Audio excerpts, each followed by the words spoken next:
Hi guys! Welcome back to our, third podcast? Fourth podcast? Fourth now, I believe. Wow. I know, it's flying by. Yeah, I'm excited. Yeah, we've been having a little bit of audio issues on our other podcast, so we're trying to figure out those issues, but hopefully this time... We'll get there. It's a lot to learn to start a podcast. Yes. And you're being like the jack of all trades. Yeah. Obviously, we don't have people doing it for us. We're doing it all ourselves, editing, hooking up everything. It's been fun. Yeah. It's been difficult. Yeah. And very, sad at points, because you record like a 2-hour podcast, and then it's like, can't use any of that audio. Right. Gotta use the video audio, which is great. I mean, yeah. We're having a little microphone for that.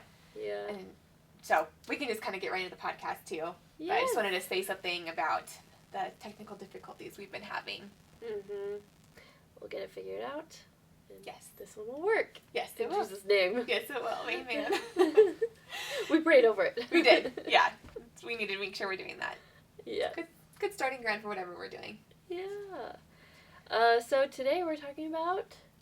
Feminism. In this modern world, which there's some heated people that get very animated about feminism, and on both sides of it, but I mean, we're just going to kind of share our thoughts on the matter today. Yes, just our personal opinions. Yes. Well, first, my personal opinion is feminism in these days is really bad in a way where women have lost who we are. Yeah. You know, like more women are depressed more than ever before. Mm-hmm. You know, we're trying to do what men can do, and we're trying to do what women are supposed to do, and we're not called to do that. You know, we're called to be women. We're called to do what God put us to do, mm-hmm. and it's for a reason. And I think it's really one of the main reasons why women are so depressed, you know? Absolutely, and I think, I don't know why I'm going this direction so quickly, but like the sexual revolution of like the 60s, 70s, what's it called, like the wild child era, mm-hmm. I think that damaged a lot of women. I mean, most everyone that I know at some point was on birth control, and mm-hmm. now it's coming out the very harmful effects and how it actually changes who they're attracted to. And they're attracted to, if you're on birth control, hormonal birth control I should specify, you tend to be more attracted to more feminine men. So what they're already trying to suppress masculine men, and then they don't even know they're doing it because the hormones are so jacked up. Now they're being attracted to feminine men, which is further feeding into them wanting to make men lesser because they are with men that aren't actually very strong masculine men, how they were created to be, the men, at least. And I think the feminism movement is very harmful to society as a whole. The reason why a lot of societies crumble is because there is like a perversion within the genders, I guess, because God created us with different strengths, and it's not saying one's better or worse than the other. We were created, men and female, to have a very specific role in the family unit, in society, in supporting the children. Like, children tend, for the first couple years of their life, be more close to the mom, and then after that, they naturally tend to be closer to the dad because the dad's teaching them different skills than the mom's teaching them, but both are very necessary for the success of a child. Mm-hmm. And so, with you being married, I hear the argument all the time, like, what the feminism movement's trying to avoid is, like, being submissive to a husband. Do you want to kind of talk about that from, like, your experience? Have you struggled with that, or is that just a lie that is pushed out there in society? Yeah. I mean, in the beginning, I feel like I was more of, like, yes, women should do whatever they want, you know, not, like, listen to their husbands, but as I've grown in the Lord and stuff like that, He's really shown me that men have a less emotional outlook on things, whereas women are very emotional. Not saying that we're supposed to be emotional, you know? Yeah. We're supposed to be more emotional, like in a godly way. But if it's healthy, it's good. If Absolutely. it's not healthy, it can be really bad. So, and I think men tend to think more logically, and if they are godly men, they will lead you in a way that God created. And I think that it's important for a man to have that role, A, for his confidence and in his confidence in God, and B, for just for the wife, so the wife can rely on her husband. I think that's more of like a natural way of doing things, and it makes more sense that way, coming under your husband. I feel like the marriage goes better, and it's more blessed, and I feel that more of a blessing than a curse. That makes sense. Like they just have a different outlook on things, and I think women bring a lot to the husband. And I heard someone talking about how there's a Bible verse on women being the crown. Do you know that Bible verse? I'm sure I've heard it at some point. Yeah, it's not coming to mind. I forget what the whole thing is, but someone was talking about how a lot of the times people are talking about the women being the neck, but really women are the crown, not the neck. And whereas men are the head, and how some people say that women are the neck and can turn the head. Have you heard that before? I don't think I have heard that. Oh, that's funny. Yeah, this is new. Well, then I heard that no, women are not the neck, they're the crown. They are to be I don't want to say accessory, but like we're a helper. We're the part where more of, how do I say it?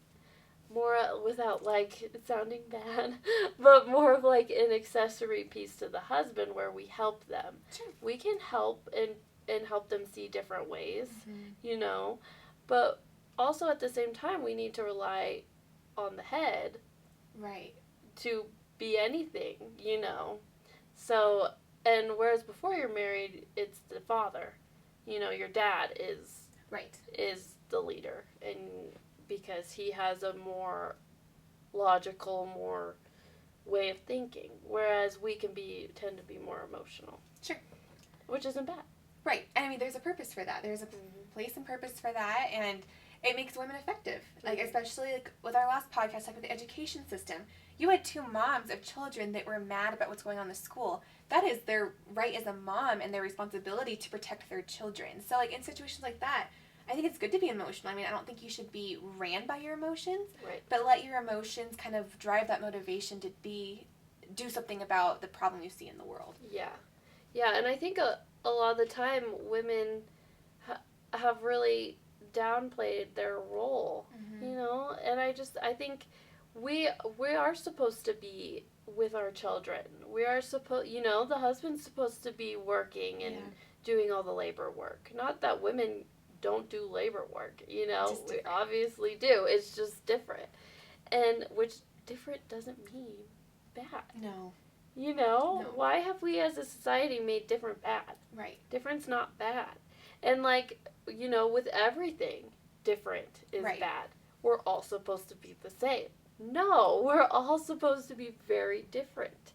Each mom is different with her kids. Each father is different, like it's not all going to look the same because everyone is supposed to bring something else to the story, or else it's just a boring story. It's true. Like why is different bad? Different is not supposed to be bad. No, it isn't. It isn't. And kind of going off what you just said, I think it wasn't until like World War II, I believe, when women started being kind of pushed into the workforce. And granted, the situation kind of forced them into it because there was no men in our country for the most part. Right. But then, I mean, my conspiracy theory side of me is like the government caught on. It's like, well, great. If we have both genders working, that's double the tax money. Because it always boils down to money, at least how I see everything. And so now you have the government almost backing the feminist movement, pushing women into the workforce. And I'm not saying working women are bad, or that there's not a time and a place for that. If women want to work, all power to them. But for me, my dream is to be a wife and a mom one day. And when I tell people that, I almost like am ashamed to tell people that because we live in a society that's like, go be a girl boss, go climb the corporate ladder. I don't want that. I want to be able to provide a home for my family, to be a loving wife and a loving mother. Mm-hmm. But yeah, I don't feel like I have the freedom to say that and like stand behind that in society, which I know I need to get over that, because that is something that's very empowering. And I mean, you're living that right now, and it's amazing to see, like, walk through life with you already doing that and seeing how that's going. Yeah. I mean, when you're trying to be what the world wants you to be, you are trying so hard to be something that you're not. That's true. You know, and then you're always constantly just, like, unhappy. You know, you're just like, why am I so unhappy? Like, I'm doing everything the world says to do, and I'm like, it's like, why am I so unhappy? Well, one, because you're not doing what the Lord has called you to do. And two, we were created to be women who raise children and who are there for their husbands. Yeah. We're not all women. Maybe some women are called to something else. Sure. But most women are called to be a wife and to be a mother, and that's just, like, deep down in us, you know. That instinct. Yeah, it is an instinct, and we're not supposed to be killing our children and just working constantly. And it's like it's just like, I heard something like, if you're working, you're gonna be under a boss, you know. You're gonna be under some type of male boss or whatever, woman boss. You're always gonna be under someone. Why not come and submit under your husband? That's a valid point. You know? Like a person that you love and you trust. Right. Whereas instead of going to a job and working for someone that you don't care about, or, you know? Because I hear, like, the feminists tend to say, like, marriage is slavery. It's not slavery. There's so much freedom in marriage. But if we're going with that argument, isn't a job slavery? You have to show up to get the money, to get the paycheck. You are a slave to something. And so it's not any different, because what you just said, you're always going to be working for someone. I mean, yes, there's those exceptions where you are your own boss, and that's great. But to be able to find a job... Still, like, even if you're your own boss, you're still going to be under something. That's true. You know, the government. You're always under something. That's true. You know, you're never top man. No. You know, that's true. like, it won't ever happen. No. So it's like, why not come under your husband who loves you and cares for you? Right. And I think, kind of on the flip side of this too, men need to be stepping up because of the feminist movement. And I'm not saying, like, everyone's kind of at fault in this thing, because of the feminist movement, we are making men weaker, and they're not walking in the steps and the calling God created them to call in. So women are, it's like a snowball effect, because now we have weak men in society. Women are having to take on the more dominant personality and wearing the pants in the relationship because men aren't stepping up. So there's responsibility on the men too. And granted, women are very emotional and can be very effective and get their feminist ideas across, which I think makes a lot of men timid to speak out.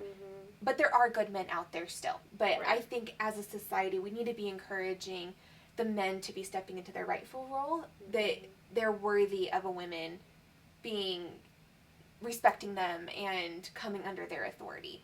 And again, like, I don't think biblically it's like the man's always, like, it's the partnership. It's not like the man's always the boss and, like, you have to be a slave to your husband. It's more of that partnership, but he has the spiritual authority, and if he's seeking the Lord, he's not going to lead you astray. Right. And so you can put your trust in your husband that he is going to be leading the family unit in the direction that God is calling the family to go.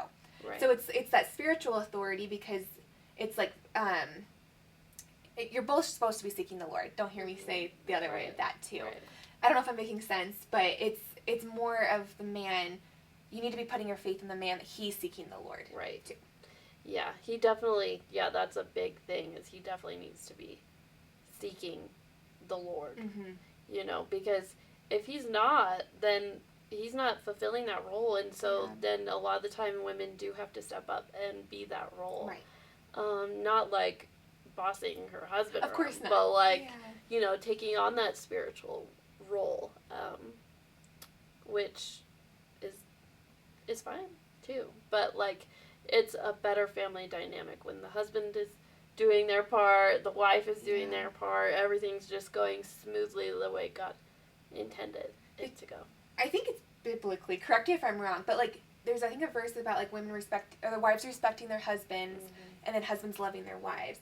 And so you really they go very close together. And so when the man's seeking the Lord, I feel like that's a little bit more worthy of respect. I mean, I think you should be respecting your husband at all times, but I think the respect comes a little easier when they are walking in their rightful place. And when husbands get the respect that they so desperately desire innately, that in turn kind of causes them to be more loving to their wives too. So it just balances everything out. And if I'm wrong on that, please correct me. No. Well, that verse, there's another verse that says, husbands, respect, or wives respect your husbands, but husbands treat your wife good, or your prayers will not be answered. Your prayers will be hindered if you are not loving and respecting your wife. That's a verse, and I'm like, oh my gosh, like, there it is, It's not like, oh, wives or husbands just, like, boss your wives around, like, just be rude to them. You can be rude to them, No, you need to love and honor your wife, or your prayers won't be answered. Wow. Like, I love that verse, because it's like, okay, yes, men, you're the head, but be careful, because if you're not doing the right thing, if you're not praying to me, if you're not leading everybody in a good way, in a godly way, and treating your wife with kindness and love and gentleness, and your prayers won't be answered. Right.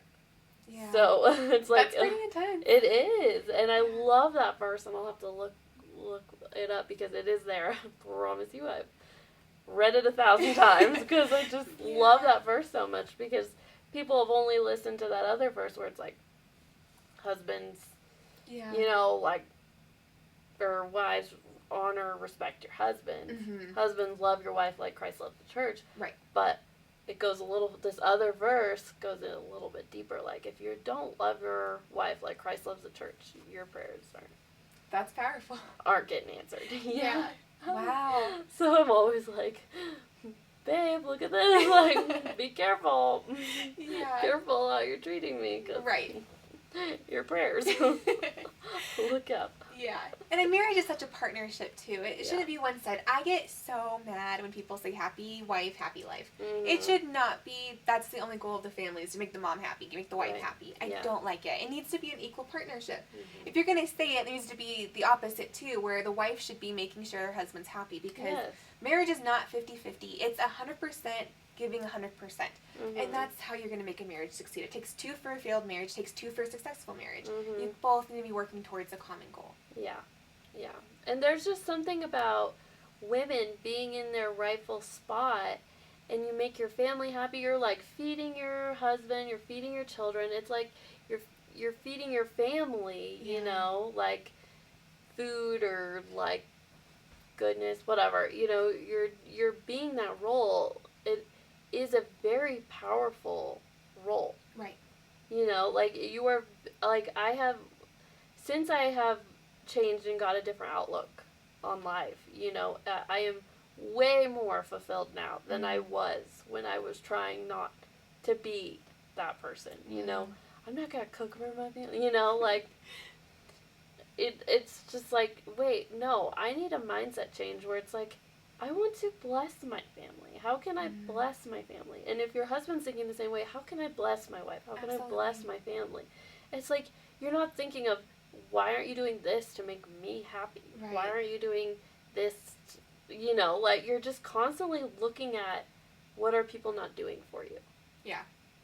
That's true. That's more of the feminist movement. You're not doing that for me. Right.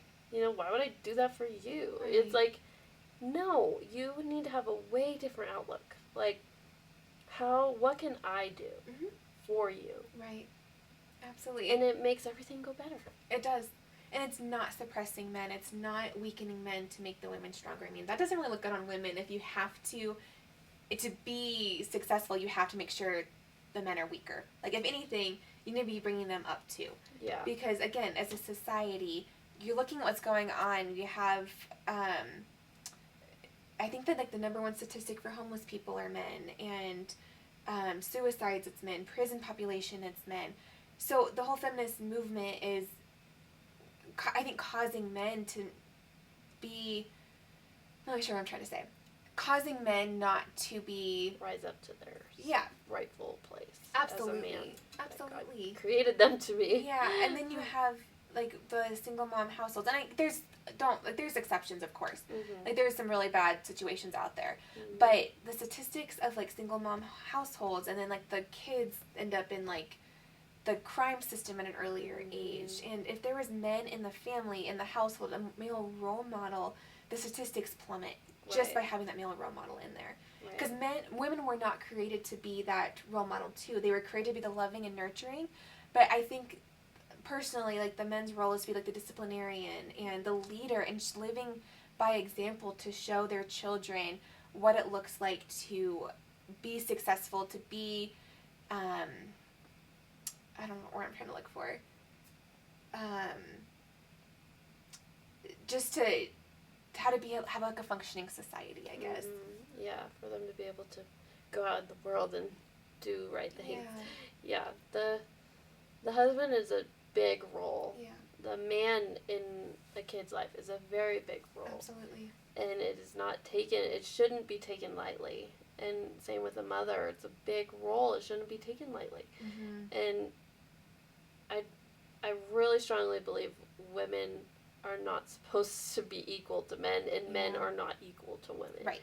We are very different, and for a good reason. Absolutely. And women are very strong. Mm-hmm. Just because of what we're talking about doesn't mean women aren't strong. I mean, for goodness sakes, like giving birth, like that's intense. I mean, I've never been there yet, but like women are very tough, and they have to endure a lot, and to raise children in this day and age, that's a lot. So it's not saying women just are naturally weaker creatures. We are strong, but just in a different way than men. Yeah, for sure.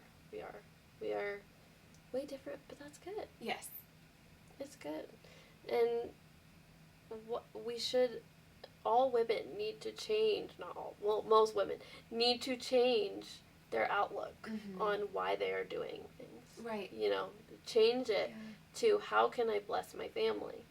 How can I, not what is this person going to do for me? And just, all this kind of crap that we have done. Whereas it's more godly. Yes. In the Bible to think of others before yourself. Absolutely. It really truly makes you happier. Yes. If you're just constantly thinking, it's exhausting thinking about yourself, all the time. Yeah.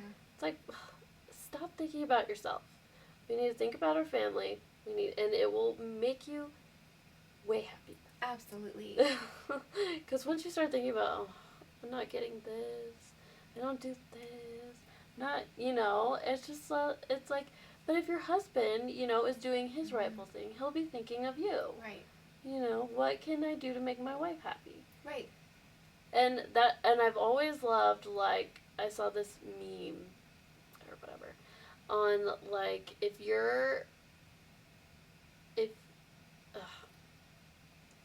are, now I forgot what it is. Oh, no.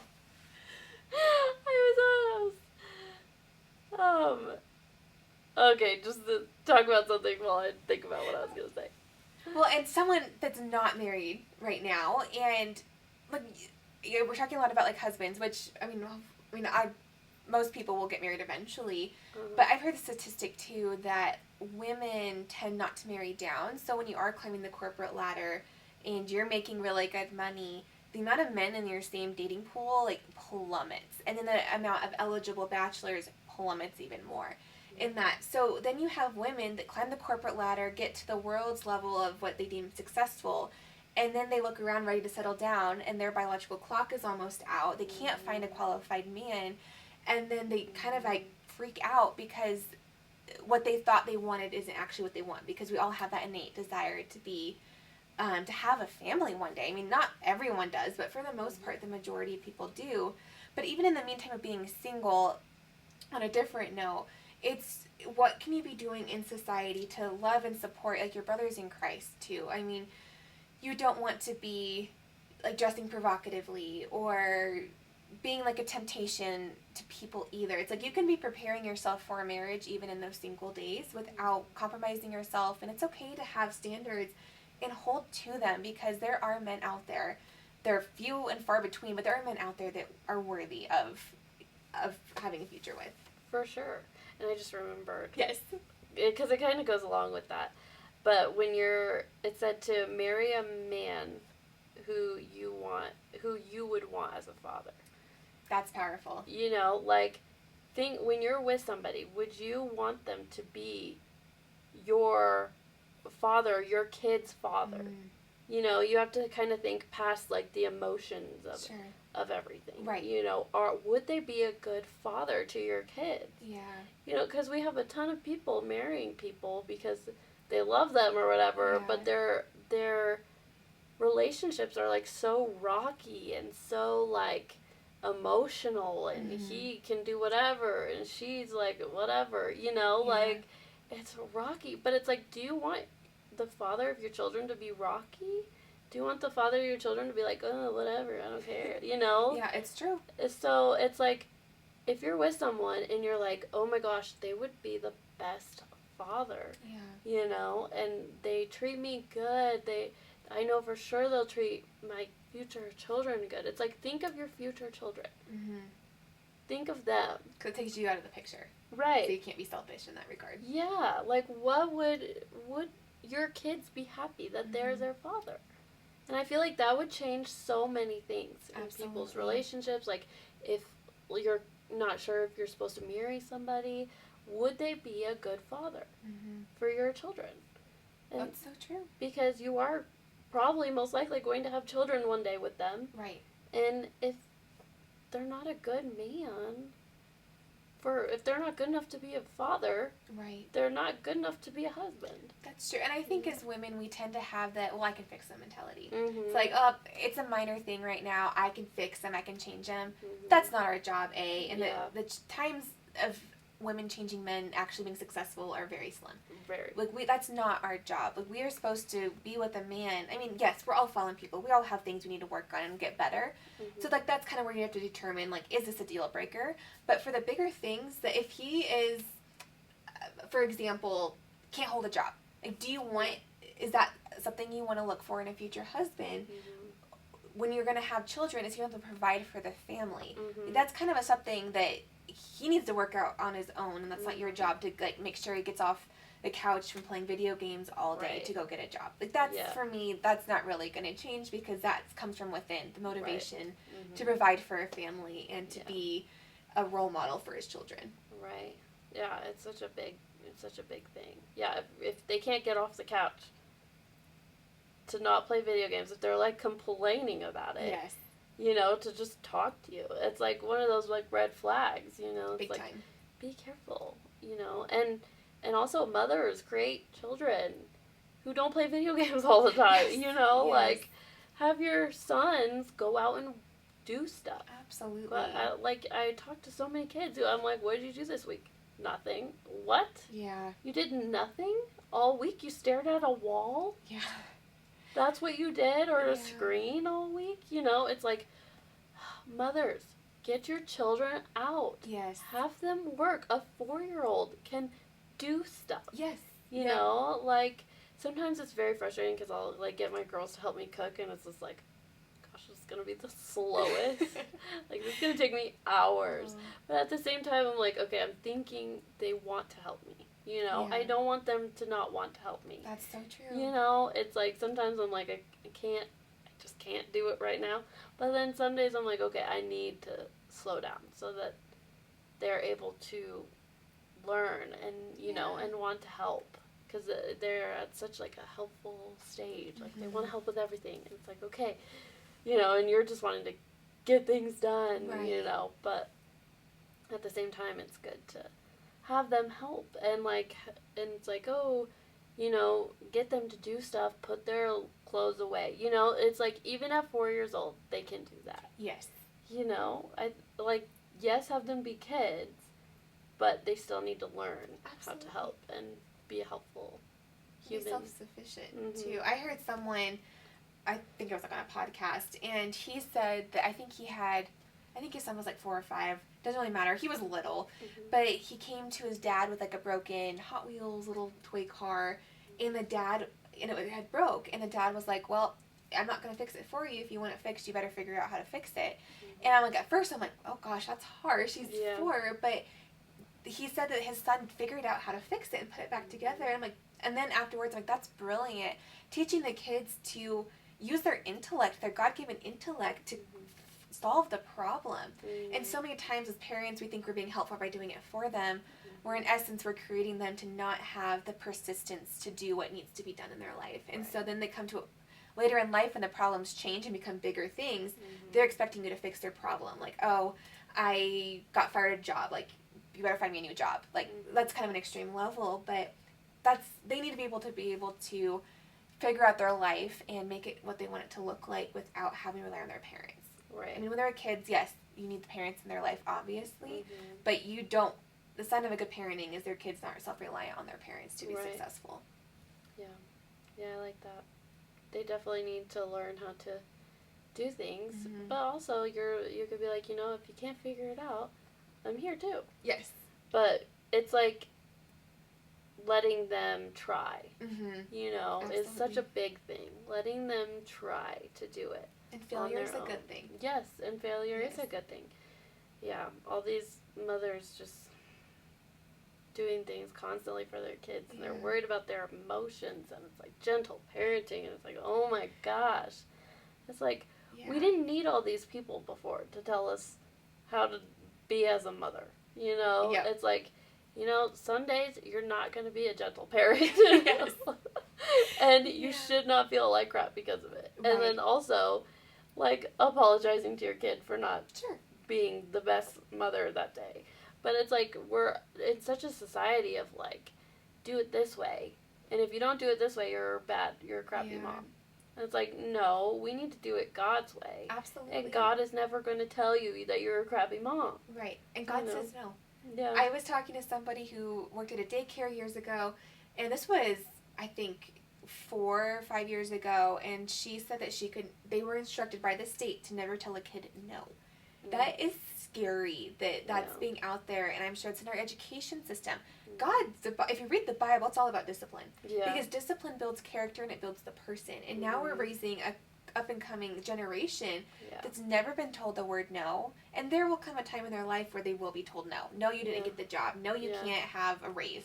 And they're not going to be able to handle the no when it comes to them. Yeah, they're going to freak out, like in today's society. Just absolute freak out emotions. Like, just crazy men being emotional. Like, crazy psycho. Yes. And it's like, no, we are going backwards. We're not going forwards. We're not listening to God. Our government is after God. Big time. And it is, we just need to press more into God since the government is going after him. We just need to be like, help us, Lord. This is crazy. We live in a crazy world.